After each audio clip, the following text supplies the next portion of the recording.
আনন্দিত হয়ে গেছেন, আলোয় আলোকিত হয়ে গেছেন। এমনকি কাফেররা পর্যন্ত আমার আপনার নবীর জন্মে খুশি।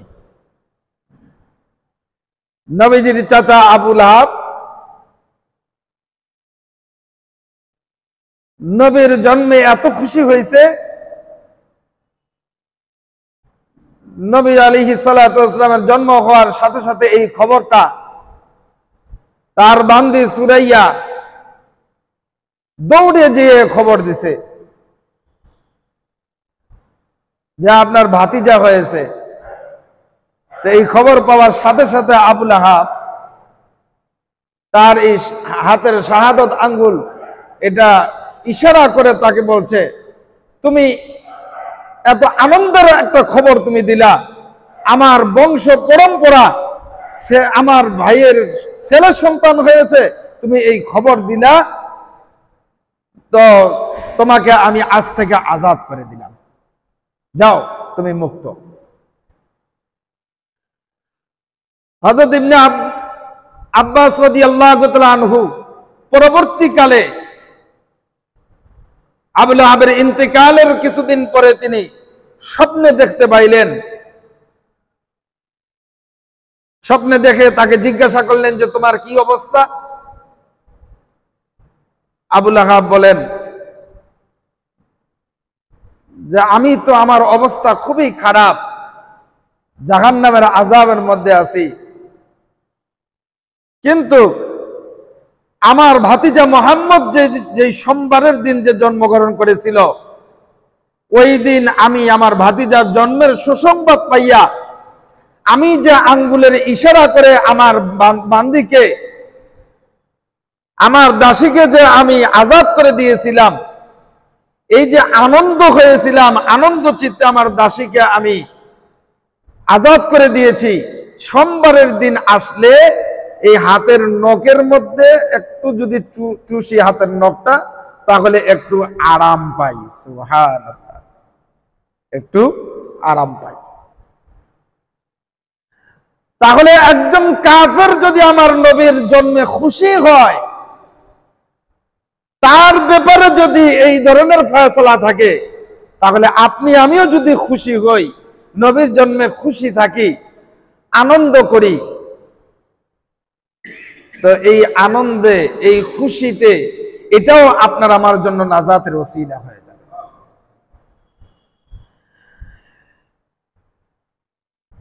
অথচ নবী আলাইহিস সালাতু ওয়াস সালামের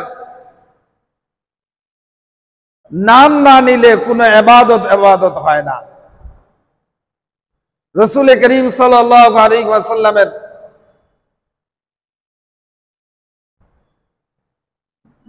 বরকতে, তার স্মরণে কেউ যদি দোয়া করে, তো ওই দোয়া আল্লাহ তাআলা কবুল করে নেন।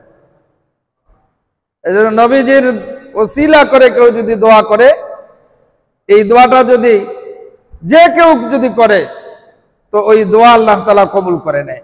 শুধু মুসলমানের দোয়া কবুল করে না, অন্যান্য জাতির তারাও যদি দোয়া করে, তাও কবুল করে। যে কোনো আশিক নবীর মহব্বতে যদি আল্লাহর কাছে কিছু চায়, ওসিলা দিয়ে চায়, তা আল্লাহ তাআলা কবুল করে নেয়। আল্লাহর নবীর ইন্তেকালের পরে, ওফাতের পরে, রাসূল করিম সাল্লাল্লাহু আলাইহি ওয়াসাল্লামের এক আশিক দীর্ঘ 15 দিন হিজরত করে মদিনায় আসছে। তো 15 দিন পরে যখন আসছে, তো তার ইচ্ছা ছিল, তার নিয়ত ছিল রাসূল করিম সাল্লাল্লাহু আলাইহি ওয়াসাল্লামের চেহারা দেখবে। নবীকে দেখার উদ্দেশ্য করে বাড়ি থেকে বের হইছে। তো দীর্ঘ 15 দিন পথ অতিক্রম করে আসছে, মদিনায় প্রবেশ করছে। আয়েশা শুনতে পায় যে নবীর ইন্তেকাল হয়ে গেছে, নবী নাই। তো আশিক এবার পাগল পারা হয়ে গেছে। নবী আলাইহিস সালাতু ওয়াস সালামের কবর, রওজা জিয়ারত করছে। তো হযরত আলী রাদিয়াল্লাহু তাআলা আনহু জিজ্ঞাসা করছে যে আশিক,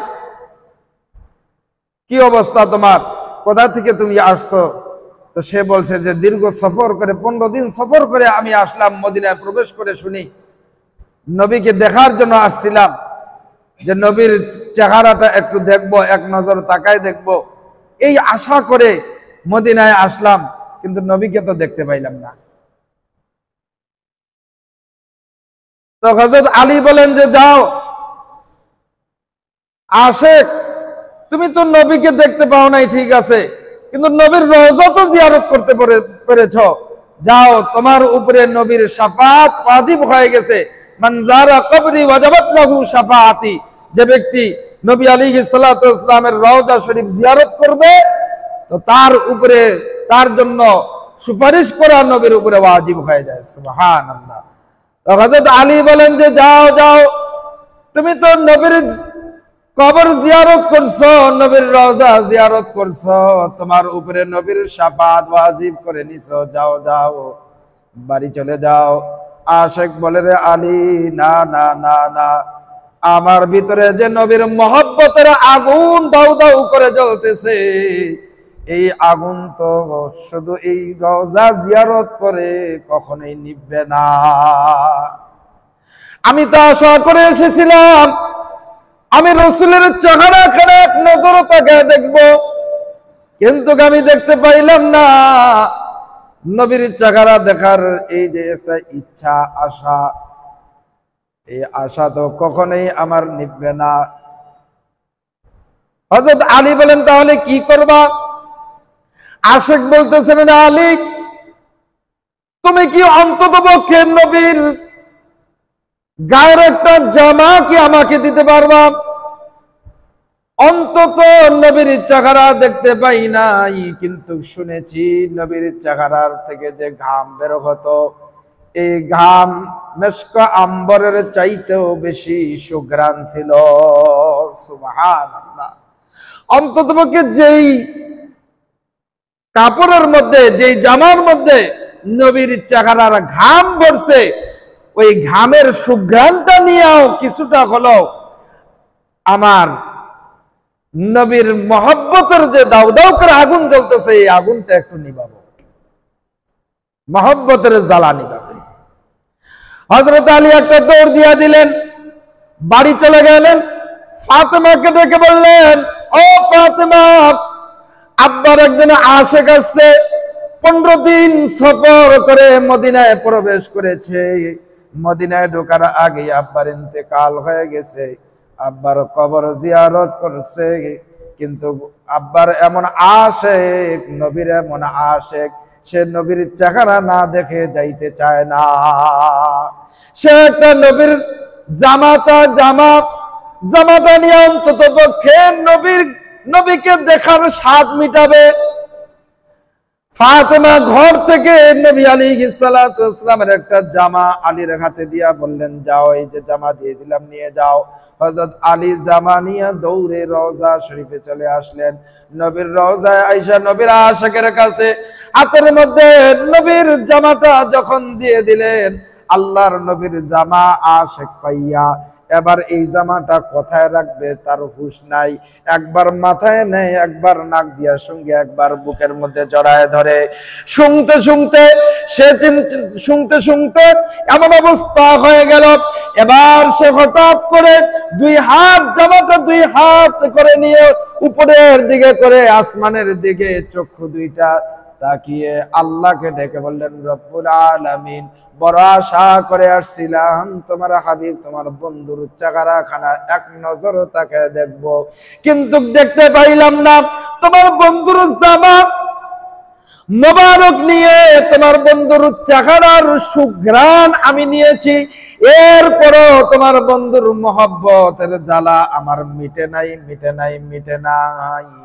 ওগো আল্লাহ রব্বুল আলামিন, দুনিয়ার হায়াতের মধ্যে তোমার বন্ধুর চেহারা আমি এক নজর দেখতে চাই।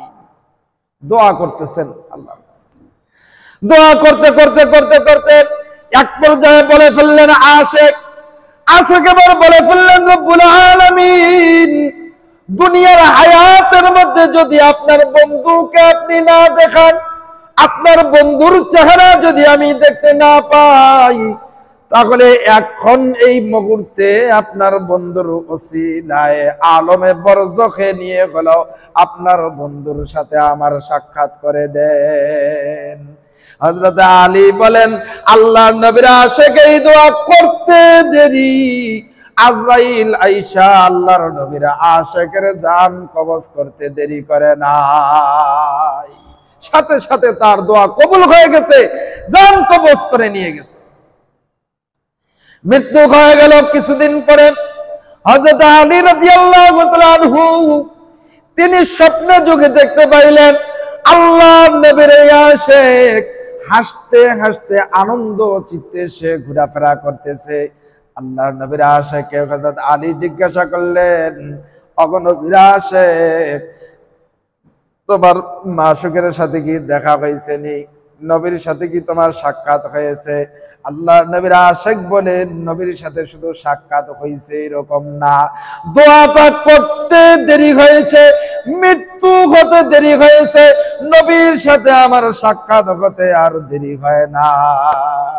সুবহানাল্লাহ। তাহলে নবীর ওসিলায় দোয়া করলো তো ওই দোয়ার সাথে সাথে আল্লাহ তাআলা কবুল করে নেন। এই জন্য আমার ভাইরা, কেউ যদি কোনো ইবাদত করেন, চাই সেটা নামাজ হোক, চাই সেটা রোজা হোক, চাই সেটা হজ্জে বাইতুল্লাহ হোক, চাই সেটা রমজান মাসের রোজা হোক, চাই সেটা দান হোক আর সাদকা হোক, যদি নবীর নাম অনুসরণ করা না হয় ওই ইবাদতটা কিন্তু পরিপূর্ণ হয় না, ইবাদত হয় না। নবীর নাম নেওয়াটাও ইবাদত। কেউ যদি বসে বসে শুধুই মাত্র নবীর নাম উচ্চারণ করে, শুধুই মাত্র কালেমার উচ্চারণ করে, তো ওইটাও ইবাদত হয়ে যায়। কেননা আল্লাহ তাআলা রব্বুল আলামিন হলেন সারা পৃথিবীর জন্য তিনি রব্বুল আলামিন, তিনি হচ্ছেন রব, তিনি হলেন আসমান জমিন যা কিছু আছে, আসমানের উপরে, আসমানের নিচে, জমিনের নিচে, জমিনের উপরে যত কিছু আছে সব কিছুর মালিক হচ্ছেন রব্বুল আলামিন। সূরা ফাতিহার মধ্যে আমরা পড়ি আলহামদুলিল্লাহি রাব্বিল আলামিন। সকল প্রশংসা কার জন্য? রব্বুল আলামিন, আল্লাহর জন্য। এই আয়াত পড়ি না সূরা ফাতিহার মধ্যে পড়ি না? পড়ি। আল্লাহ রাব্বুল আলামিনের ব্যাপারে আল্লাহ তাআলা সূরা ফাতিহার মধ্যে ঘোষণা করে দিয়েছেন আলহামদুলিল্লাহি রাব্বিল আলামিন। তিনি হচ্ছেন গোটা পৃথিবী, গোটা জগৎবাসীর জন্য রব। আর আমার আপনার নবীর ব্যাপারে আল্লাহ তাআলা ঘোষণা দিয়েছেন ওয়ামা আরসালনাকা ইল্লা রাহমাতাল লিল আলামিন। ওখানেও আলামিন, এখানেও আলামিন। তার মানে হলো ওখানে রবের ব্যাপারে আলামিন আল্লাহ তাআলা বলছেন, তার বন্ধুর ব্যাপারেও আমার আপনার নবীর ব্যাপারেও এখানে আলামিন বলেছেন। তার মানে হলো রব যত জায়গার জন্য রব, ঠিক তেমনি ভাবে আমার আপনার নবী রহমতের নবীও হচ্ছেন তত জায়গার জন্য। সুবহানাল্লাহ। দনজাহানের জন্য আপনার আমার নবী হচ্ছেন রহমত। শুধু তিনি মানুষের জন্য রহমত তা না, তিনি গাছের জন্য রহমত, পাহাড়ের জন্য রহমত, তিনি পশু পাখির জন্য রহমত। পাহাড়ও আপনার আমার নবীর জন্য কাঁদে, আপনার আমার নবীকে মহব্বত করে, গাছও আপনার আমার নবীকে মহব্বত করে। বাইতুল্লাহর শুরুর দিকে আল্লাহর নবী একখানা খেজুর গাছের ডালের মধ্যে হেলান দিয়া তিনি প্রতি জুমায় খুতবা দিতেন। উস্তুনে হান্নানা যেটাকে বলা হয়, ওই খুঁটিটা ধরে তিনি প্রতি জুমআ বয়ান করতেন, খুতবা দিতেন। সমস্ত সাহাবা একরামরা পরামর্শ করলো, মিটিং করলো, করে তারা সিদ্ধান্ত নিল আল্লাহর নবীকে যদি একটা সুন্দরভাবে চেয়ার বানিয়ে দেওয়া হয়, এরকম কুরসি যদি বানিয়ে দেওয়া হয়, মিম্বর যদি বানিয়ে দেওয়া হয় তাহলে ভালো হয়, সুবিধা হয়। আল্লাহ নবী দাঁড়া দাঁড়া কষ্ট করে ওই লাঠির মধ্যে হেলান দিয়া বয়ান করা, খুতবা দেওয়া এটা কষ্টকর বিষয়।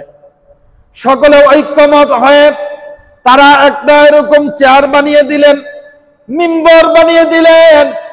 যেই দিন আল্লাহর নবী এই মিম্বরের মধ্যে বসলেন, ঠিক ওই দিন বসার সাথে সাথে ওই যে মরা খেজুরের ডালটা ধরে তিনি যে খুতবা দিতেন, এই ডালটা হুবাহুব ছোট বাচ্চার মতো চিৎকার দিয়ে কান্না করা শুরু করে দিল। সুবহানাল্লাহ। শুধু তাই নয়, আল্লাহর নবী সফরে বের হয়েছেন, দীর্ঘ পথ সফর করতেছেন। এমন সময় ওনার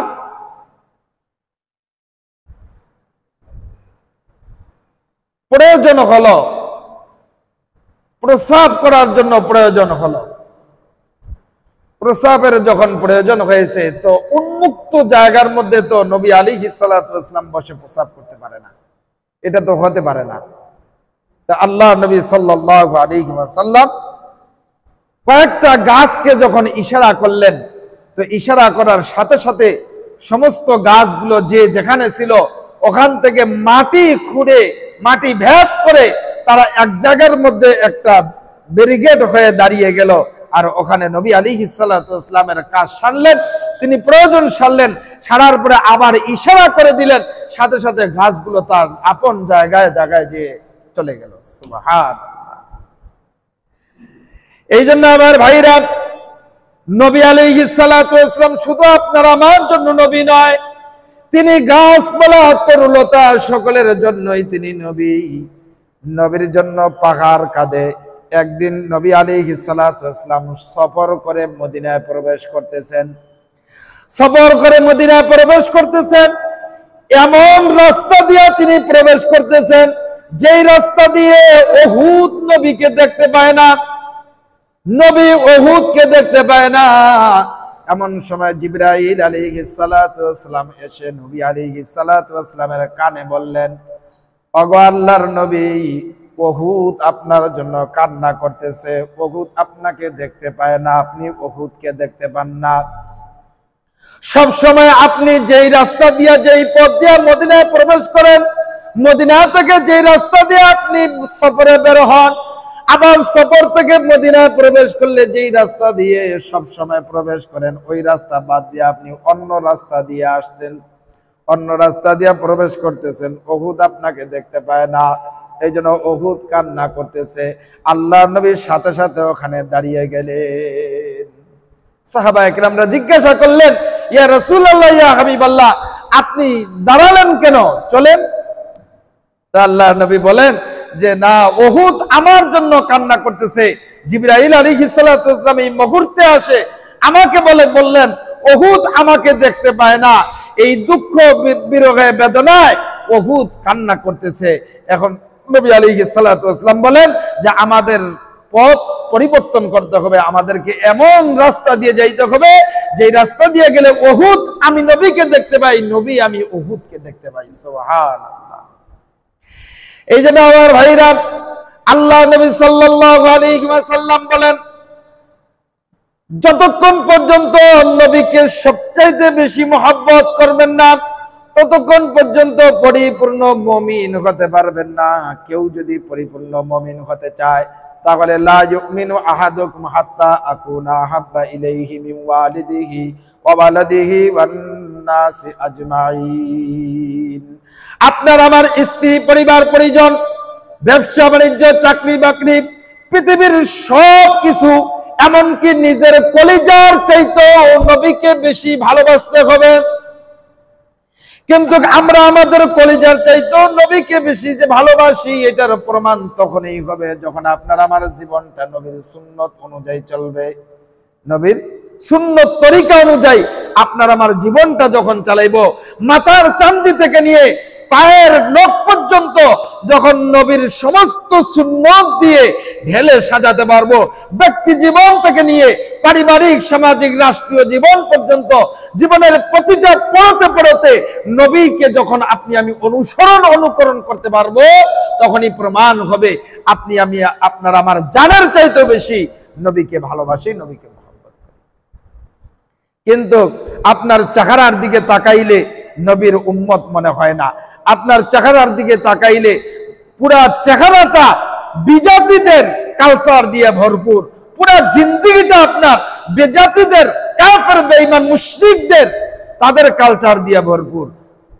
আর আপনি নিজেকে দাবি করতেছেন আমি নবীর উম্মত, নবীর আশিক। দাবি করলেই হয়ে যাবে? কেমনে আপনি নবীর আশিক হইলেন?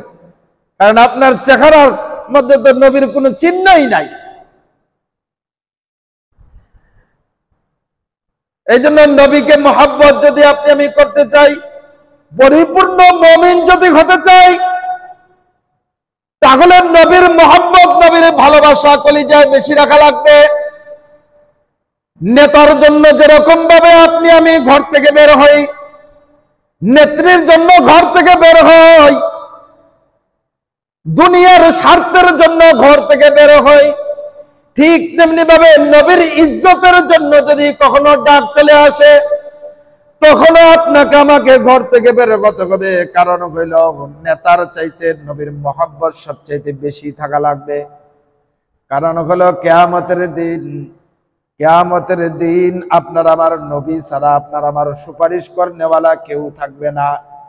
যেই নেতার পিছনে চলতে চলতে গোটা জীবন শেষ করে দিচ্ছি, যেই নেতার জন্য নিজের জান পর্যন্ত দিয়ে যাওয়ার জন্য বাজি রেখে আপনি আমি কাজ করি, ওই নেতা নেত্রীরা কিয়ামতের দিন আপনার আমার সুপারিশ করবে না, তারা সুপারিশ করার সুযোগ পাবে না।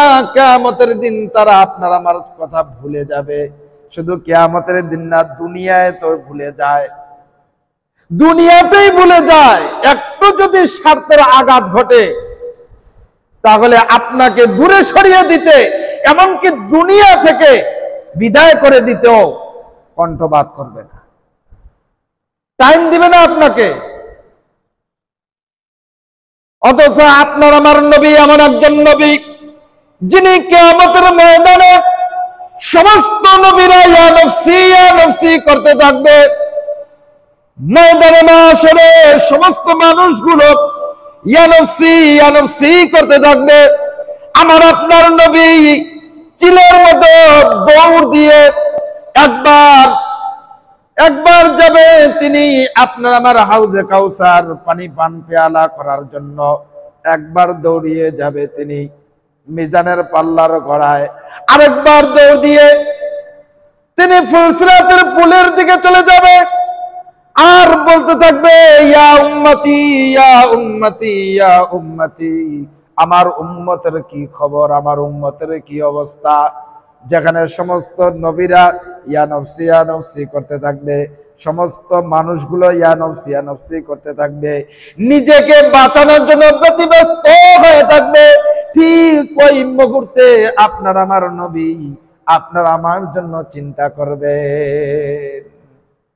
সেই নবীর মহব্বত যদি কলিজার মধ্যে বেশি না রাখেন, তাহলে কার মহব্বত রাখবেন, কার ভালোবাসা রাখবেন?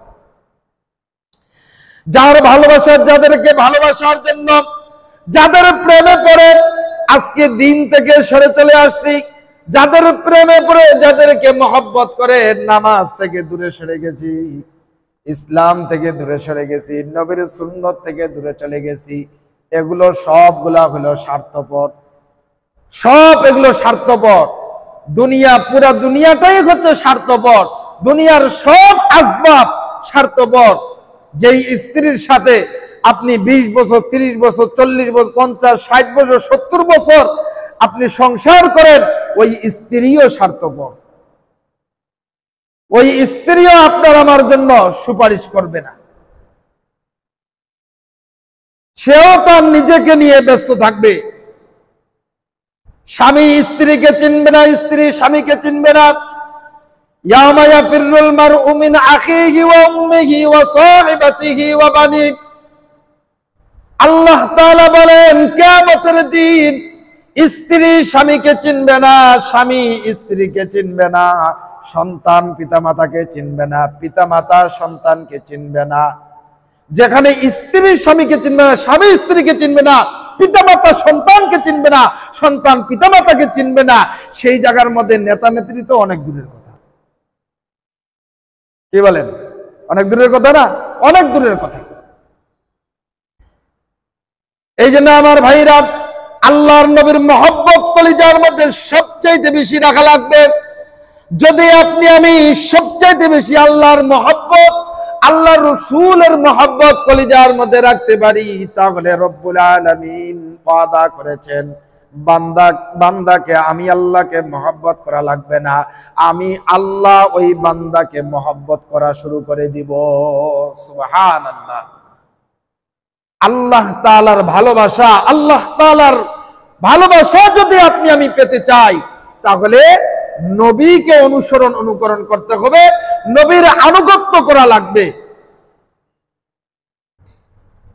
এই জন্য আল্লাহ তাআলা বলেন, কুল ইন কুনতুম তুহিব্বুনাল্লাহ ফাত্তাবিউনি ইউহিব্বুকুমুল্লাহ। যে নবী আপনি পৃথিবীর মানুষকে জানিয়ে দেন, তারা যদি আমি আল্লাহকে ভালোবাসতে চায়, তাহলে যেন তারা আপনাকে অনুসরণ করে।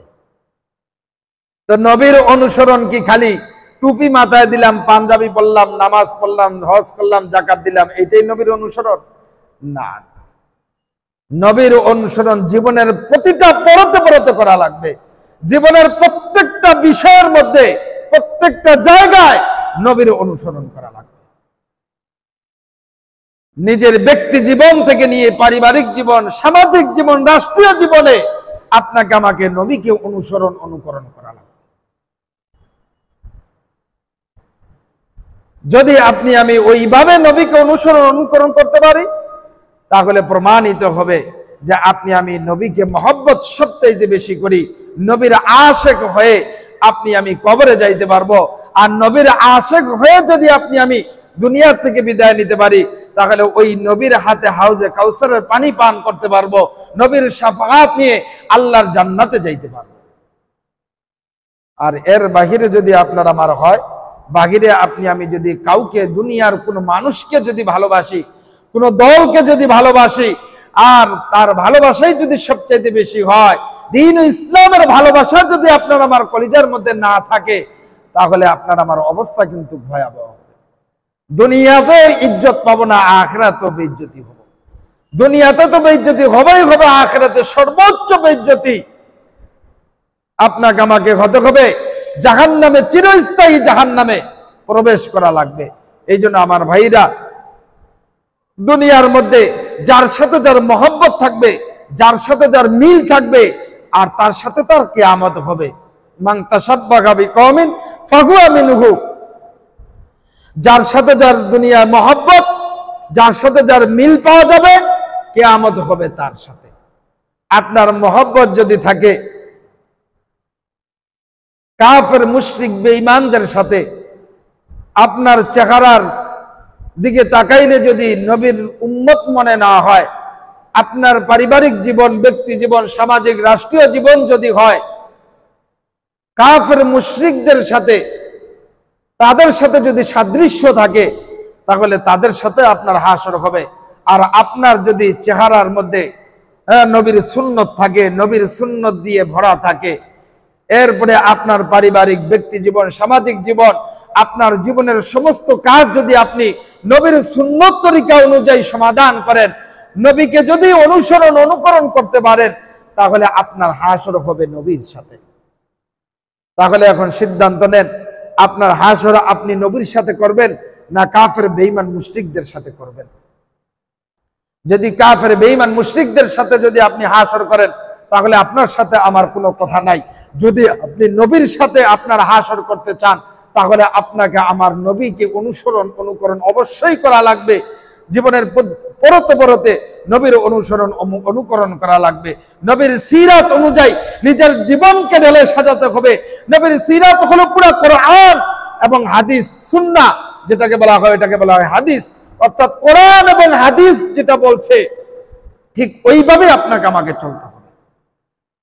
আপনার আমার জীবনের প্রতিটা কাজ ওইভাবেই করতে হবে, চাই সেটা ব্যক্তি জীবনের কাজ হোক, চাই সেটা পারিবারিক কাজ হোক, চাই সেটা সামাজিক কাজ হোক, চাই সেটা রাষ্ট্রীয় কাম হোক, চাই সেটা আন্তর্জাতিক কাজ হোক। জীবনের প্রত্যেকটা কাজ, প্রত্যেকটা কর্ম, এমনকি মনে কোঠায় যে চিন্তা ভাবনাটা করি, এই ভাবনাটাও যেন কোরআন সুন্নাহ অনুযায়ী হয়, কোরআন সুন্নাহ অনুযায়ী যেন হয়। আমি ঘর থেকে বের হচ্ছি, তো ঘর থেকে বের হওয়ার সময় নবীর সুন্নত আছে। ঘরে প্রবেশ করতেছি, ওখানেও নবীর সুন্নত আছে।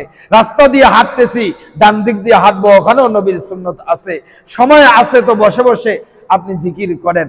আপনি জিকির করতে করতে এরপরে আপনি উপরে উঠতেছেন, তো আল্লাহু আকবার, সিঁড়ি দিয়ে উঠতেছেন, তো আল্লাহু আকবার বলে উঠেন, ওখানেও নবীর সুন্নত। আপনি সিঁড়ি দিয়ে নামতেছেন, সুবহানাল্লাহ আলহামদুলিল্লাহ পড়তে পড়তে আপনি সিঁড়ি দিয়ে নামেন। মসজিদে প্রবেশ করতেছেন, ওখানেও নবীর অনুসরণ, ওখানেও নবীর সুন্নত আছে। মসজিদ থেকে বের হচ্ছেন, ওখানেও নবীর সুন্নত, নবীর অনুসরণ আছে। আপনি উজু করতেছেন, ওখানেও নবীর সুন্নত, নবীর অনুসরণ অনুকরণ আছে। আপনি নামাজ পড়তেছেন, ওখানেও নবীর সুন্নত, নবীর অনুসরণ অনুকরণ আছে। আপনি হজ করতে যাবেন, ওখানেও নবীর সুন্নত, নবীর অনুসরণ অনুকরণ আছে। আপনি সমর্থন করে আপনি ভোট দিবেন, সিল মারবেন, ওখানেও নবীর অনুসরণ অনুকরণ আছে, ওখানেও নবীর অনুসরণ অনুকরণ আছে। আপনি রাজনীতি করবেন, ওখানেও নবীর অনুসরণ অনুকরণ আছে, ওখানেও নবীর সুন্নত আছে। আপনার জীবনের প্রতিটা কাজ, আপনি মেয়ে বিবাহ দিবেন, ছেলে সন্তানকে বিবাহ দিবেন, ওখানেও নবীর সুন্নত, নবীর অনুসরণ অনুকরণ আছে। আপনার আমার জীবনের কোন জায়গার মধ্যে নবীর অনুসরণ অনুকরণ নাই? কোন জায়গা দেখাইতে পারবেন না। চাই সেটা অর্থনৈতিক হোক, চাই সেটা রাজনৈতিক হোক, যেটা আপনার জীবনের যাই হোক না কেন, সব নীতির মধ্যেই নবীর অনুসরণ অনুকরণ আছে। জীবনের প্রতিটা পরতে পরতে যখন আপনি আমি এইভাবে নবীর অনুসরণ অনুকরণ করতে পারবো, তখনই আপনি আমি পরিপূর্ণ আশিকে নবী হতে পারবো। নচেত যদি আপনি আমি আশিকে নবী দাবি করি যে নবীর আশিক আমি, অথচ নবীর অনুসরণ অনুকরণ করি না, কোনো জায়গায় করি তো কোনো জায়গায় করি না, নিজের মন মতো চলি, নিজের মন যেখানে চায়, নিজের মন যেটা চায় সেটা অনুসরণ করি, নিজের মনের সাথে যেটা না মিলে ওইটা অনুসরণ করি না। চাই সেটা ব্যক্তি জীবনে হইলে অনুসরণ কিছুটা করি, কিছু করি না। আল্লাহ তাআলা কোরআনে কারীমের মধ্যে বলেছেন যে তুমি কিছু মানবা আর কিছু মানবা না। আফাতুমিনুনা বিবাদিল কিতাবি ওয়া তাকফুরুনা বিবাদ। কোরআনের কিছু অংশ মানবা, কোরআন এবং সুন্নাহর কিছু অংশ মানবা আর কিছু অংশ মানবা না, এটা হতে পারে না। পরিপূর্ণ মানতে হবে, পরিপূর্ণ মানতে হবে। সাহাবায়ে কেরামরা যেরকম ভাবে নবীর অনুসরণ অনুকরণ পরিপূর্ণ ভাবে করছেন, কইরা তারা প্রমাণ করে দিয়েছেন নবীর মহব্বত, নবীর আশিক, নবীর ভালোবাসা তারা প্রমাণ করেছেন। তারা দোয়া করার সাথে সাথে নবীর ওসিলায় দোয়া করছে, তো সাথে সাথেই তাদের দোয়া কবুল হয়ে গেছে। আমরাও যদি ওইরকম নবীর অনুসরণ অনুকরণ করতে পারতাম, তাহলে আমাদের দোয়াও ওরকম কবুল হইতো। আজকে আমাদের দোয়া কবুল হয় না। কেন কবুল হয় না? কারণ আছে তো, কারণগুলো আমাদের তো আমলেই ঠিক নাই।